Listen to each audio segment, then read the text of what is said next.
Good morning అండి. Welcome to my channel. ఈరోజు మనము పాలకూర గురించి తెలుసుకుందాం. ఈ పాలకూర మనకి మంచి ఆరోగ్యాన్ని ఇచ్చే మొక్క అని చెప్పవచ్చు. ప్రతిదినం ఇది మన ఆహారంలో ఉపయోగించుకుంటే దీనివల్ల మనకి ఎన్నో మేళ్ళు ఉపయోగాలు ఉన్నాయి.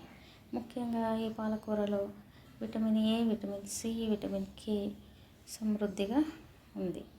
తప్పకుండా ఇది ఎదిగే పిల్లలకి ఎంతగానో ఉపయోగపడుతుంది. వాళ్ళ ఎముకలు దృఢంగా ఉండటానికి ఎదిగే పిల్లలు తప్పకుండా ఇది తినవలసిన ఆహారం. అంతేకాదు ఇది కంటి చూపును కూడా మెరుగుపరుస్తుంది. చర్మం కూడా ఆరోగ్యంగా ఉంటుంది. రక్త ప్రసరణ మెరుగుపడుతుంది. గుండె సమస్యలతో బాధపడే వరకు ఈ పాలకూర చక్కటి ఆహారం. అంతేకాదు ఇది శ్వాసకోశ సంబంధమైన వాటికి సమస్యలను అరికడుతుంది.